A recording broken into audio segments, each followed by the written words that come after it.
तो जब अपने कार्य को आप अलग करेंगे, अलग लेवल पे जाएंगे, तो उसमें आपको अच्छा खासा पैसा मिलता है और अच्छा खासा आप जीवन जी लेते हैं। ऐसा तो नहीं है कि उसने बहुत ज़्यादा डिग्री डिप्लोमा या बहुत ज़्यादा एमबीबीएस करके या कोई इंजीनियरिंग कोर्स करके आया होगा, ऐसा तो नहीं है, क्योंकि उसकी जब पढ़ने की इच्छा ही नहीं थी तो उन्होंने क्या किया, उसके तहत उन्होंने जाके वहाँ पे सीखा।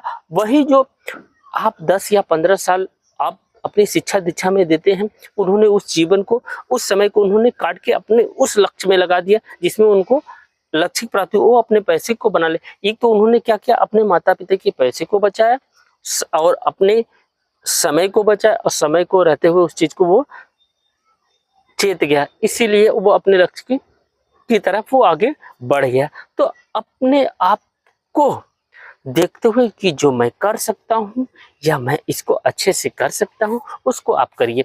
उसमें आप करेंगे तो आप जल्दी जीवन में सफल हो जाएंगे। सफलता तो यही है कि आप पैसा, जिनके पास आप देखेंगे सारी सुख सुविधाएं उन्हीं के पास है जिनके पास पैसा है। आपके पास कितना ज्ञान है, कितना विवेक है, उसका कोई महत्व नहीं, लेकिन अगर आपके पास पैसा है तो आप जो आवश्यकता की चीजें, सुख शांति की, वो चीज आप खरीद सकते हैं। तो ऐसे कार्य में आपको आगे बढ़ना चाहिए। आपको ऐसी चीजों पे कभी नहीं बढ़ना चाहिए कि जहाँ पे हमें निगेटिव पॉइंट हो या हमारे जीवन की सोच को, थिंकिंग को ही बदल दे, हमारी समस्याओं को और उलझा दे। तो हम ऐसे लाइन पे जाने से हमें क्या फायदा है। हमें अपने लाइन पे, अपने मार्ग पे आगे बढ़ना है। हमें चाहे इतना परिश्रम करना पड़े, हमें जो अच्छा लगे हम उसी कार्य को आगे बढ़ाएंगे। हम उस कार्य को जब आगे बढ़ाएंगे तो हमें उससे लक्ष्य की प्राप्ति होगी और हमें पैसा भी आना शुरू हो जाएगा।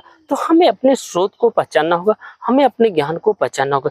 जब हम अपने ज्ञान को पहचानेंगे और अपनी जरूरतों के हिसाब से अपने कार्य को आगे बढ़ाएंगे तो आपको सफलता मिलती है।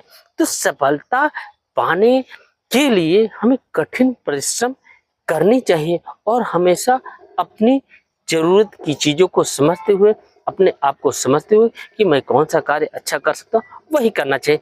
उससे अलग कुछ भी नहीं करना चाहिए। जब अपने आप को ऐसी चीजों को समझ के अपने आप को आगे बढ़ाएंगे, आपको सफलता जरूर मिलेगी।